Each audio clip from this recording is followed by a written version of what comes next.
Okay, go ahead. Okay, so yeah, I wrote this text in response to the report by the lawmakers, the first expert group that made the current report. And there were some principles that I liked very much, and also there were some kind of proposals, or I don't know how to name it, but I would say they were kind of confused. And I will speak both of them about how to solve the principles that they proposed and that I liked, and also I will cover the confusions. So the topic is accountability. Who is responsible for the actions of artificial intelligence or robots? There are, in the current report, there are other topics like property or copyright. For example, if you have a machine that produces some creative work, or more or less creative, let's say, then who is the owner of it? But I will not treat anything else, only accountability. And first I mentioned the points that I liked in this report. So they proposed that there are other proposals too, but I kind of pick out the pieces that I like. Is that the robot is treated as representative of people, but not like representative of, in the sense like we have humans in state structures. But this robot is not responsible for themselves for the decisions. They represent people, but they are not responsible. Second thing is that when you give some command or task to the robot, then it's can be treated like declaration of will. And one more interesting concept that I think also adds additional flexibility to the concept is pocket money. Well, it doesn't have to be necessarily related to money, but what's important in this is that, for example, you have an autonomous car and you say that you can use 1,000 euros to fuel yourself, or anything else. You can have some numerical limits to the freedom of the robot. So it's not, if you consider declaration of will, it's more like yes or no thing, but pocket money is numerical. So, and one more thing that I think is important, and perhaps the most important, is the central robot registry. Why it's necessary is that actually many things that I mentioned next, they follow the existing practice in law. But the problem is that when you have some autonomous system that makes some decisions, then it's often very difficult to say why exactly it did whatever it did and who is responsible. Is it the user or the manufacturer? So you need some infrastructure inside this robot and perhaps also outside of the robot. So if I mention registry, it doesn't have to be imagined as something only outside of the robot. It can be also inside. Essentially, it's simply some kind of infrastructure. So now I will talk about the main ideas that I would like to propose, which are missing in the report, but the ideas kind of specify how to implement these ideas I mentioned previously. So, what is accountability first? Accountability is that the robot, because the robot is not responsible themselves, you need to hold somebody else responsible, either the user or manufacturer. And the accountability is the mechanism that enables to make many just decisions so that everybody understands why it was so, and also the users hopefully can understand before anything happens that they will be responsible for one or other thing. So user interface is something that every person would understand, not like some programmer command line or something complicated. It should be easy. That's why I said humanly comprehensible. And also legally binding. What it means is that when the operator does any action in this interface, gives some commands or permissions to the robot agent, then it will be like signing some kind of contract. And the main principle that I would like to propose is whitelisting. Whitelisting is principle that you list things that are allowed or permitted. You don't list infinite list of things that are bad and should be avoided because it's unfeasible. So I'm kind of changing, if you can remember the 3 laws of robotics from Asimov. It's not exactly the same. There are important differences in the first law, the priority one. In Asimov's laws, there was also the command that the robot should be proactively avoid any harm. And that's very complicated and requires much broad understanding of everything. There are, even in human philosophies, there are philosophies that say that don't intervene into other people's business and so on. So I only keep this part that says do not too hard, do not actively too hard. And that's the whitelist part. Whitelist lists anything that this robot is competent in, it has sensory capabilities and reasoning capabilities, some training data for some specific field of operation where it's competent and it has been tested that it's safe.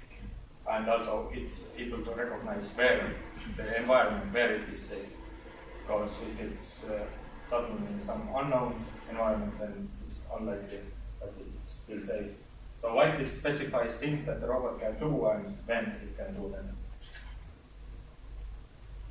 So first I mentioned the capabilities. I named them clearances. And second thing is permissions, which is technically almost same, but meaning is different. It's like the pocket money thing. You say that, okay, I permit you to use 1,000 euros for fueling.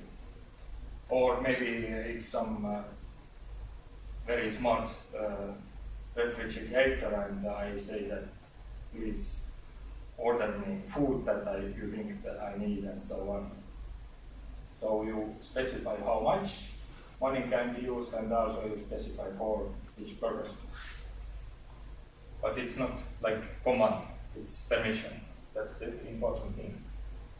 Permission by itself doesn't say that the robot should do it. It only has this option.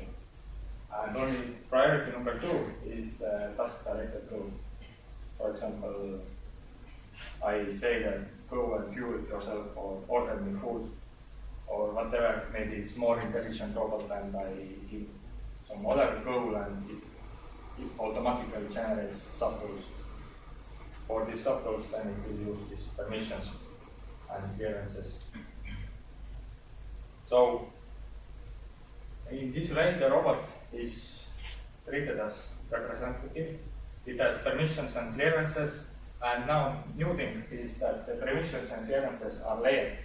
First, the robot comes out from the factory, and the manufacturer enters some clearances into this robot based on the sensory and motor capabilities and so on, reasoning capabilities.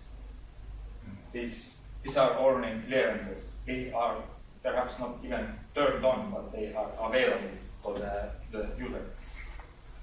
So next, this uses the whitelisting principles. Our layer thinks when the robot comes out, it has some clearances, and then maybe the robot has, let's say, owner that rents this robot to the user. So there are actually 3 layers of kind of ownership or responsibility. The manufacturer says, for example, that okay, this is lawnmower. It can in where there is grass, but not too high, and there should not be flowers because it's not so smart. It will move these flowers away.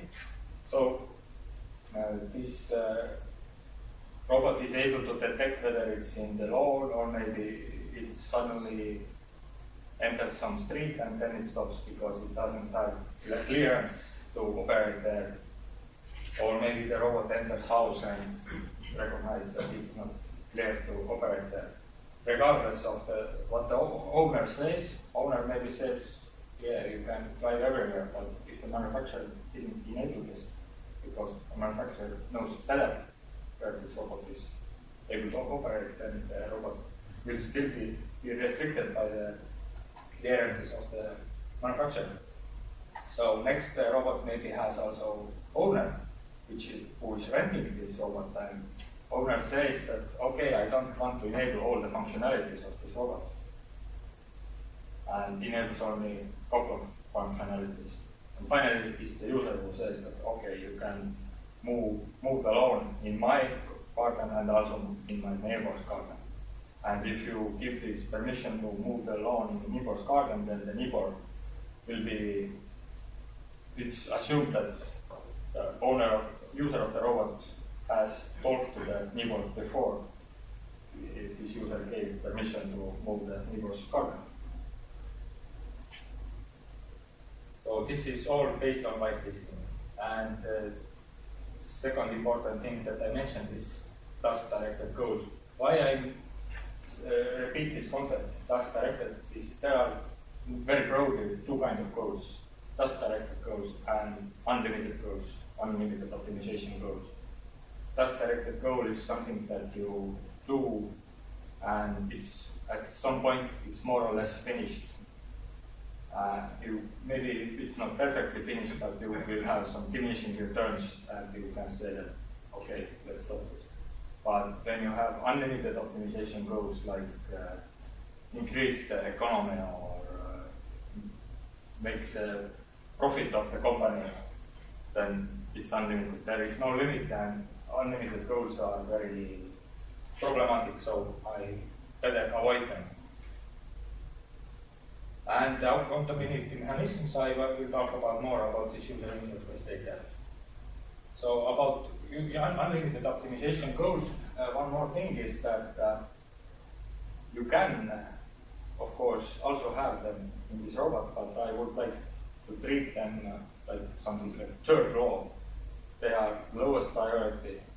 They are something that the robot may do given that everything else is done. For example, if it has completed its task-directed goals.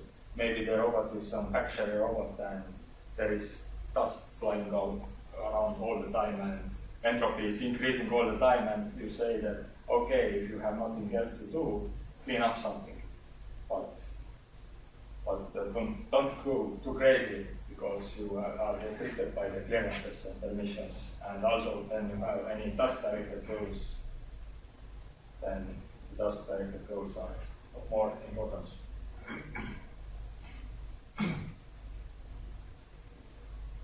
So one more thing about accountability is that there is black box. I mentioned before the infrastructure, which enables to gather data who is responsible, and one of the important parts of this is the black box, which is when the user or manufacturer, whoever enables anything or turns on, then the black box will log, like planes have black boxes. And so the autonomous robot would have them. And one more thing is explainability. Then that's when something happens, or maybe simply the user wants to know why the robot did something. The robot should be able to explain. Maybe it cannot explain everything, maybe it cannot explain why exactly it did something, but at least from legal viewpoint, it should be able to explain who enabled some action. For example, let's say it's a lawnmower and it went to my neighbor's garden, then probably I said that you are permitted to go there. But what What if I didn't say it? I said only you can operate in my garden, and it still went to the neighbor's garden.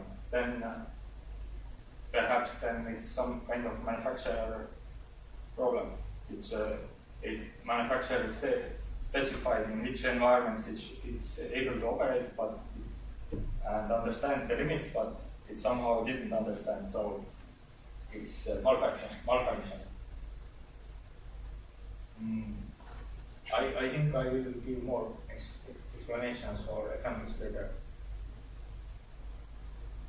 So the user interface has this list of clearances and permissions. And as I said before, the user cannot enable any permissions that the manufacturer did not make available, or maybe the owner did not make available. And second important thing is that it has legal information. For example, you enable some functionality, then there is built in by the manufacturer some legal information. What responsibilities are related to this functionality? For example, you enable the car that fuels themselves, enable it to consume your money and fuel it by itself, then you will enter this contract with the fuel station and you are obligated to pay the money. Or maybe you give permission to the automatic refrigerator that it can buy you some food, and again you have some contract essentially.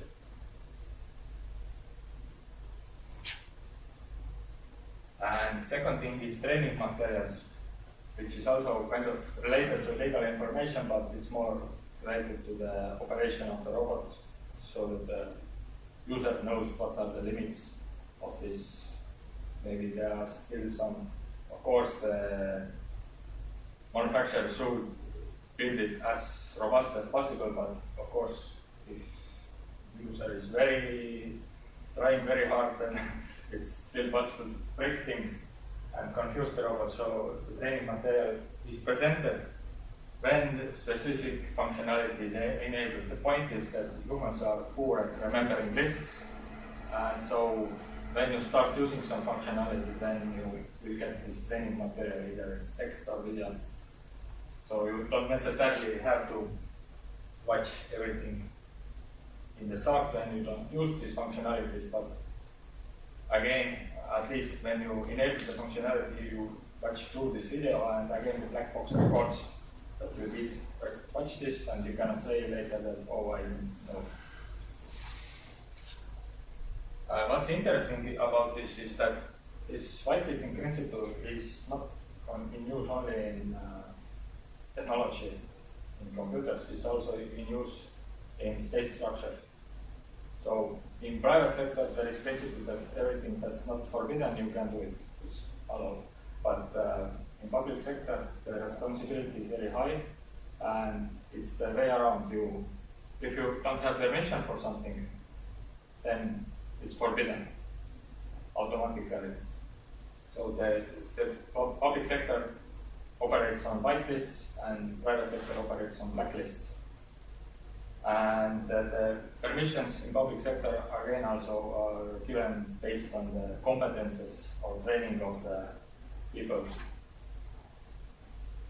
And that's the similar thing about robot agents. They are also representatives, and even more, because they cannot be responsible themselves.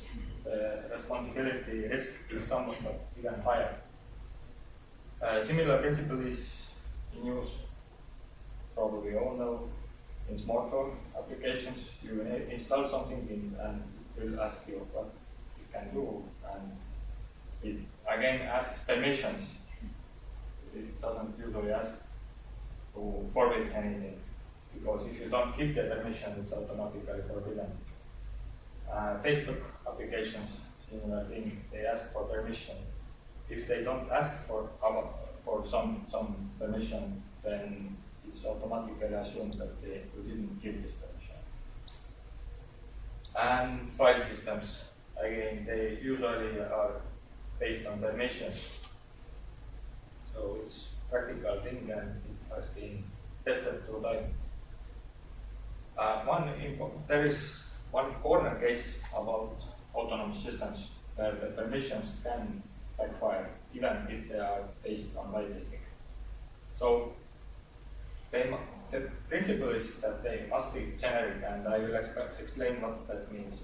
Assume that you have some robot that doesn't understand the meaning of words, but you still give it many permissions to use all kinds of letters that humans use in their speech or writing.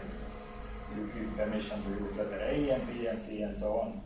So you give permission for every letter. You have many minute permissions. And then whoever is able to abuse this robot will maybe train the robot to say something, even without the robot actually understanding the meaning of words. It may say something that's maybe insulting, or maybe leak some information that should be secret, and so on.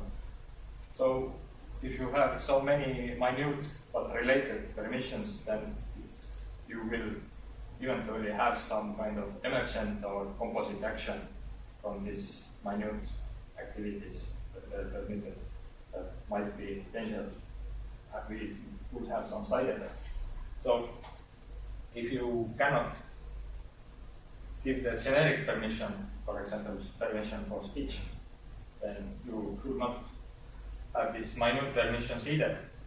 And usually I imagine that such kind of testing and avoiding such situations should be the manufacturer's responsibility.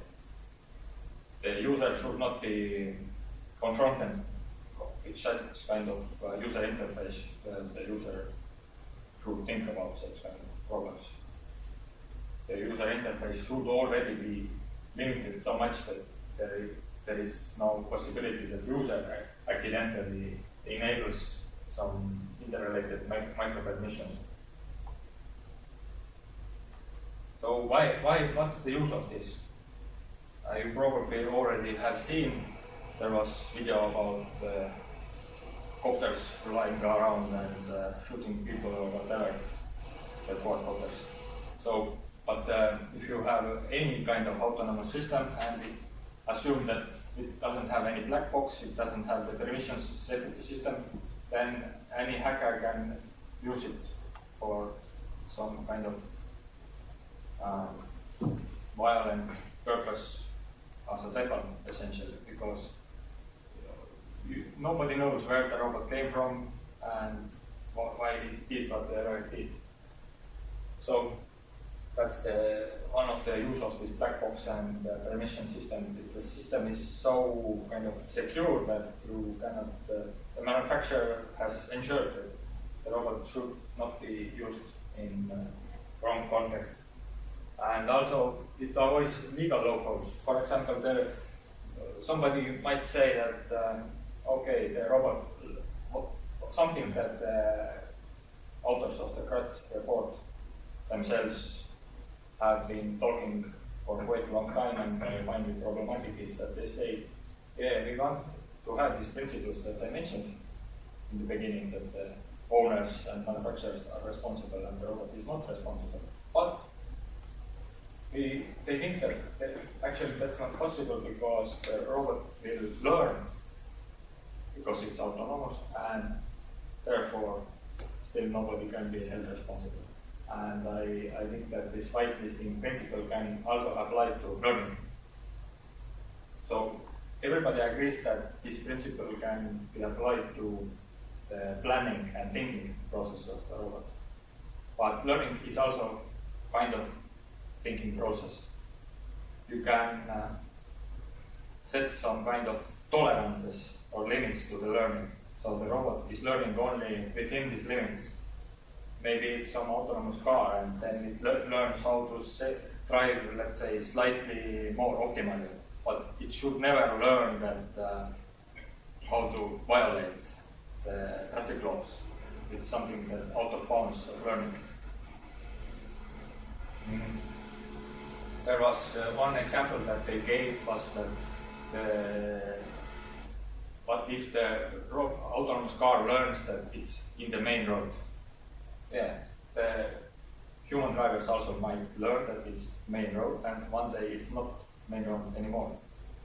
And that's the thing, that you should not learn such things. You should always pay attention to the science, because maybe there is some building going on and you read science. You always have to watch for the science. And that's the point, that the learning can only be used as some optimization of minor things. For example, if you have considered that if the manufacturer adds new code to the robot, the manufacturer has to test it, and very truly, it's very complicated. Even static analysis doesn't help always, but if the robot learns something from external world, it's so much more fuzzy and uncertain. Maybe somebody is trying to misguide this robot. So you can really not trust this learned information. It has to be tested. So the third thing is that it prevents suffering. Again, there might be that the robot does something, maybe people or animals suffer, and nobody is responsible if you don't have this accountability mechanism. And one more thing is that maybe even it's known who is the owner of the robot, and maybe the owner of the robot is suspected of, let's say, that they are negligent, but you still have to prove it, and it's very complicated to prove it. And let's say ordinary people don't have so much money to spend in the court to prove that they were suffering because of negligence. And the first thing is kind of related to the previous, is that if you say that the robots do whatever they do because of learning and so on, then you can build a robot that does something that's useful to you, but dangerous or whatever, damaging to others, and you know that you can get away with it. There are certainly many uses. So again, it's something that should be avoided. And the important thing is that if you have, some people are afraid that what if all this regulation will limit innovation. I think that if people don't trust the technology, then they don't want to buy it, and it will also limit innovation. So if you have clarity in legal questions, then I think it also improves innovation and economy, because people trust the technology. You can even consider, for example, in the many food shops right now, they remove the cashiers and you have the automatic robot self-service stations there. And many people don't want to use them because they think that robots are bad and it makes some damage to the workforce market and so on. So there are many reasons why people could avoid robots in the future if they associate some negative meaning with them. I think that there are many parties who should cooperate. I talked to the lawmakers and asked, for example, whether they have talked to insurance, because if nobody can be held responsible because the robot is learning, then they proposed that the insurance will simply pay for the damages. But now the question is, which kind of insurance wants to do that? Maybe no insurance wants to have such kind of deals. And actually, at the time I asked it, they hadn't yet talked to insurances. I have heard, for example, that in Russia, the many car insurances do not work because the traffic is so chaotic there. No insurance wants to cover it. Again, something like this might happen with robots. Then I think that lawyers are well aware of various kind of problems. For example, lawyers represent companies, and companies who build robots, they will have problems with general data protection law. Because if the robot is recording everything and so on, then automatically there is the question whether it violates of privacy. And of course the manufacturers don't want such kind of thing, and the lawyers can describe these problems to the lawmakers. I believe that these problems can be solved, but they should be discussed. Now, sociality is important in the sense that people might come up with many various ideas what kind of problems might come up or useful properties. And right now, finally they started this public discussion, but at the time I wrote this, there was no discussion yet, even though they talked that we need public discussions. It was, I think, autumn of previous year when they started to say that we need public discussion, but there was no public discussion up to now. So insurance, as I mentioned already, and one more thing is certifying organizations. So what the point is that I'm not saying that these principles I described should be written in the form of law. They might be written as some kind of standards, for example. So certifying organizations certainly have experience with such things, and they might help. And as I already mentioned, the weaponization prevention, military probably has also insights into some properties that should be regulated. One of the things that the CRUD report writers mention is that possibly in the future there will be robotics agencies. They are kind of certifying organizations, but more focused on robotics, which probably also will regulate and issue standards and certifications. And manufacturers, if you want to pass this law or standards, then manufacturers probably can say what's possible, what is not possible, and so on. And one more thing is consumer protection. Again, when, let's say, I tell to my refrigerator that please order me food, but instead it orders me clothes, then that's not what I said to do, and that's some kind of malfunction in the robot. And if I can't prove that I didn't misuse this robot, then it's very difficult to get my money back from the manufacturer or whoever who caused this malfunction. One more thing is that's related.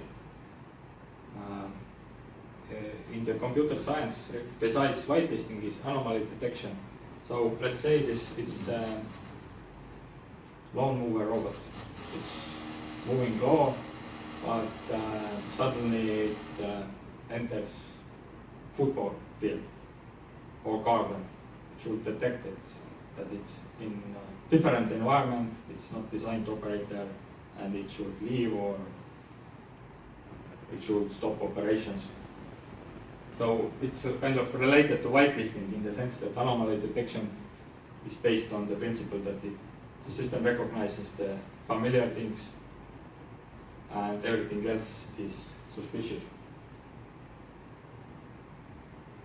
Explainability is then the mechanism that I already described, and data validity and integrity is mentioned in the sense that, let's say, the robot is interfaced with some other systems and should be able to detect whether the information it received, let's say it's autonomous car, should detect that the information it received, let's say about street conditions, it's not kind of hacked. And blockchain, as I understand it right now, it enables to record the entire planning process of this robot.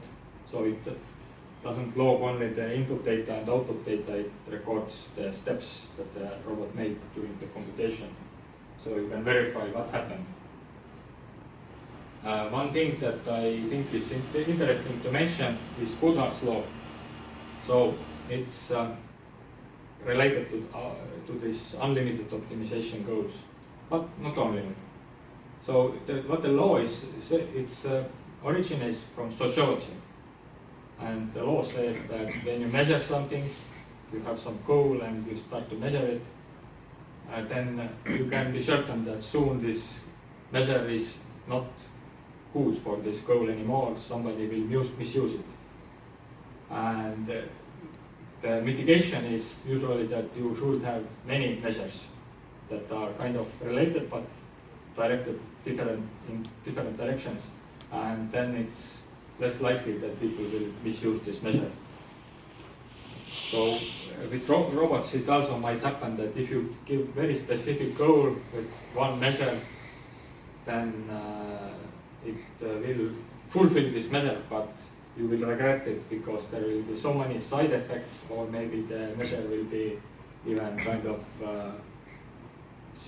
fulfilled in wire-headed way, which means that the robot actually didn't do anything useful at all. They only constructed some situation. Maybe, for example, there is low mover and kind of locks themselves in some kind of small corner, put boxes around themselves and says that everything that I can see is moved. And so I have done my job, but actually the rest of the garden is not moved. So that's the Goodhart's law is then about the utility maximization, but yeah, it might happen also with task-directed goals. And one interesting thing about task-directed goals is that you still, at least in some people are kind of discussing it and worried about this, is that even if you have task-directed goals, you might still have behavior that's similar to unlimited utility maximization. For example, you probably have heard the paper clipping. Even if you say the machine that produced me, now I'm talking slightly about science fiction, but I mention it because I think diminishing returns is useful principle even in simple systems. So let's say that you have some very smart artificial intelligence and you say it should produce 100 paper clips, not infinite amount of them. Then it produces these 100 paper clips, but after that it still allocates all the resources of universe in order to verify that it really produced exactly 100 paper clips, which kind of confuses the point. But if you have diminishing returns, then you will not go overboard with this kind of verification either, because you have many other goals, for example, that don't disappoint people and anything about common sense. Long list of permissions and goals that should not be violated either. And if you are so near already to your main goal, for example, to producing 100 paper clips or whatever else goal you have, then maybe, let's say you say to your autonomous car that please drive to home. But in front of my home there is a big chunk of snow and it's unable to drive forward. So it's diminishing returns. So it's almost at home. And if it tries to push this snow, then it will damage itself. And cost of other measures, for example, the integrity of the car, will be so much higher.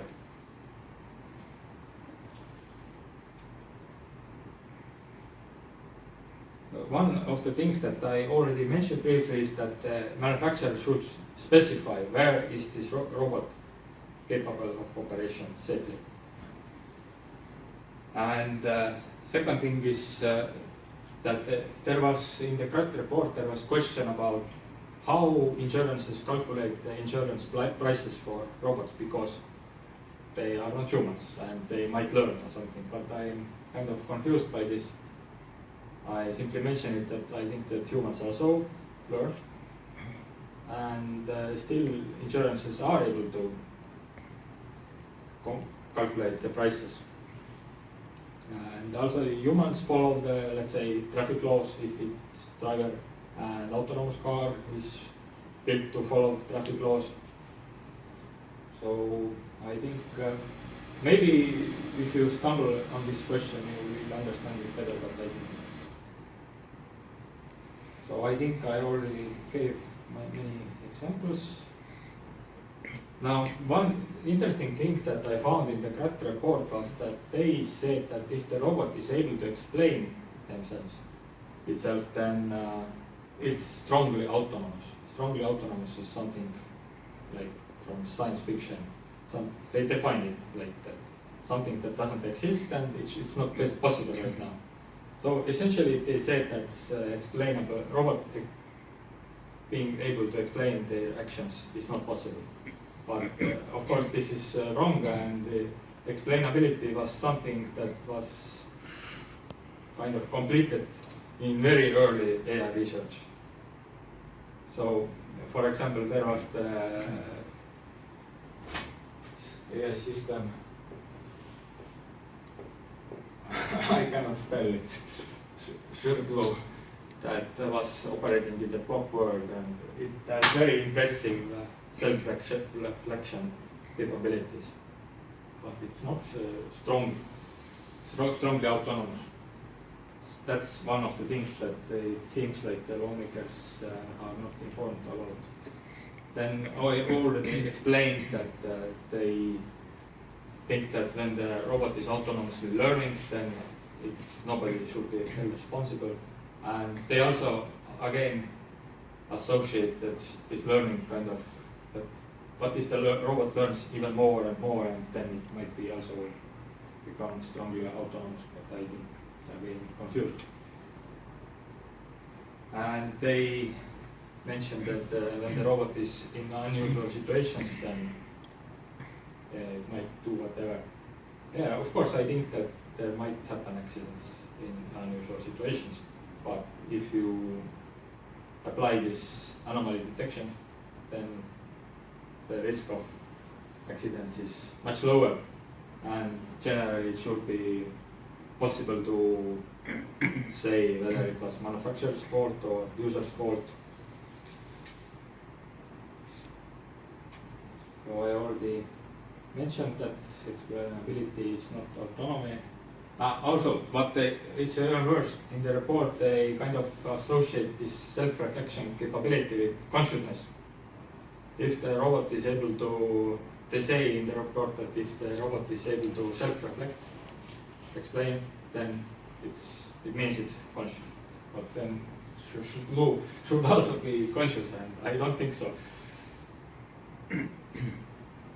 Even more, they think that the robot is able to explain themselves only when it's very powerful. But I think that's kind of orthogonal to the power. You can also have situations that the algorithm that's able to explain itself is less powerful because it's more restricted in its operations in order to keep this explainability. And same happens with humans. Humans are not able to explain everything they do. They might invent explanations in retrospect, but why they actually teach something, I think there are so many factors and instincts and kind of hunches you have when you decide something.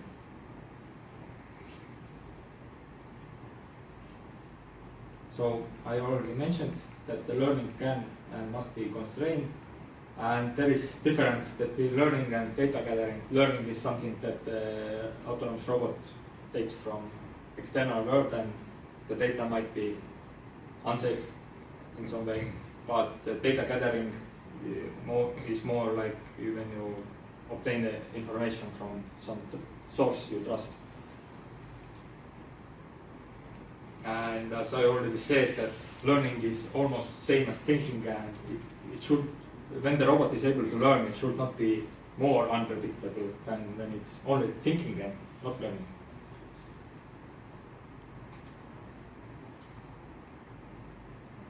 I already explained that code updates need to be tested, and so same applies to learning, if you really want to train some entirely new capability to the robot, then it should not learn such capability by themselves, but it should only obtain totally new capabilities in some sandbox in the manufacturer.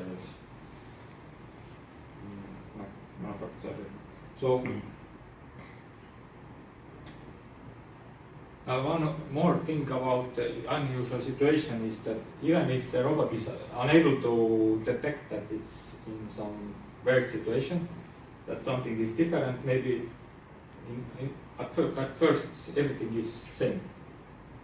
But it starts to operate, and the changes, the side effects that happen around the robot are very big.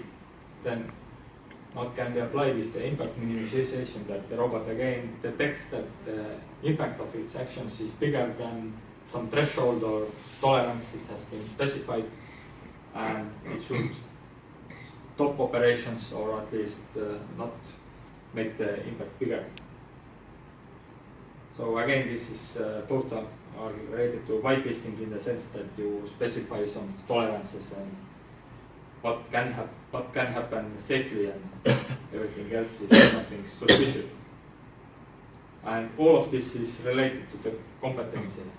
The robot should operate only in environment where it's competent to operate, and it should, the operations, the actions should only such kinds of that the robot has this capability. For example, it's maybe some room cleaning robot, and it has the capability of move around the furniture in order to, let's say, clean behind the bigger furniture where it's too little room. So it moves it around, but it should be also competent in this moving around things, because, for example, it should detect that, okay, there is staircase, and if it moves the furniture down the staircase, then it falls down and it's impossible to get it back up later. So if you enable this capability of moving around the furniture, it should be safe. One more thing is that in the law there is concept called guilt capability. So it means that if you do something willfully, you know what are the consequences of your activities. And second thing is that you are able to explain yourself, then you are guilty. But I think that that's one of the loopholes right now. One can argue, I don't support this argument, but one can argue that the robots are capable of guilt because they are capable of explaining themselves, and if they are sufficiently smart, then they are also capable of understanding the consequences of their actions. They might know that they damage somebody, but they do it anyway because they have some other goal, and they simply make trade-off, just like humans do. Humans also, when they are guilty, they know that they damage somebody, or at least they might damage somebody, and they have some other goal that's more important for them, and so they continue with their criminal or whatever bad actions. So I think the guilt capability, of course, should not be assigned to robots, but it should be removed from the robots, not based on the argument that robots are not able to explain themselves or not able to understand the consequences of actions.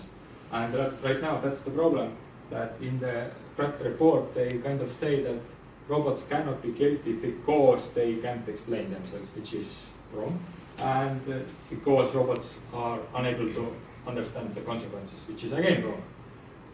So if they base I'm afraid that if they base some law on this assumption, then there will be loophole. I already mentioned this, that if you have many principal measures, then that mitigates Kudar's law. Then about Kudar's law is that one more, it's kind of not related to the main topic anymore. I will finish now. is that if you have many measures, then if you have this principle of inequality aversion, then you try to minimize the violation in every measure you have. As I gave the example with the car, you try to drive as near to your house as possible, but as long as you don't cause some discrepancy in other rules. For example, discrepancy of the other rule would be if the car is broken, then it's in different state than it should preferably be. So the car is, or maybe it's an unbreakable car, but it will consume all the fuel while trying to push this snow away, and again the empty fuel tank is different from the preferred state of having sufficient amount of fuel in the fuel tank. Also, maybe there is some principle that if fuel consumption per kilometer should not be too high, and if you try to push this snow pile, then the fuel consumption per kilometer goes very high. So it will be kind of unequal to the benefit you get from it. And as a final topic, some people ask me what I personally think positive and negative sides of AI. Well, I probably think many things, but I mentioned a couple of them. I think that the positive thing is that AI is in some places more objective, more neutral, and doesn't make mistakes and so on. So it might be useful. It also has very good memory. For example, it might contain some databases or like Google or whatever expert systems. People can use them. But negative side is also that because they are not able to reason like humans do, and they are maybe slightly inflexible, then they might have negative side effects. And of course, it also might stratify the society so that some people use it and other people don't, and there will be difference in the capabilities of the people who are using it and not using it. There were a couple of things that I didn't cover in this talk, and I think it's an entirely different problem, is that even if we have many AI systems, we will have bias and discrimination, and it's very complicated problem actually. Then coordination, let's say you say to your robot that you can go and fuel yourself or move my lawn, then okay, that's something simple. But maybe the robot is doing something that needs constant coordination so that you are in the loop. That's, I think, can be built maybe on top of this interface, but it's slightly more complicated. And when the robots are given more and more responsibilities, then when they make some high impact decisions, they probably have less common sense. Humans might also be ignorant, but it's even more likely with machine decisions. And one of the things that quite urgently is related to the Brett law and was also mentioned there is that when the robot explains its reasoning process, let's say in court, because something happened, then manufacturers might be afraid that the robot is revealing some intellectual property, some algorithms. Well, I don't have opinion on this. I simply mentioned that it's a problem. So there are a couple of things that I would like to ask from my side. How do you think you would define guilt capability in case of humans, and why are not robots why don't robots have guilt capability? Well, it's a moral category. One reason why they can't have it in the same way. So this is, you mean that this is something different here. Here is the guilt in the sense that I can explain how I did it, and I knew it was wrong. So it's purely by reasoning rather than a moral category here. So it's different in this sense from a human. Mm-hmm. But what do you think about these people who say that robots also will be kind of new life form, and because of that they should have capability? There are even two forms of this proposal. Some people simply say that robots should be respected as life form, but other alternative, more kind of slightly softer version, but still I think very dangerous version is that people say that robots are so necessary for the society that they, for example, companies have guilt capability in some sense, and same principle should be applied to robots.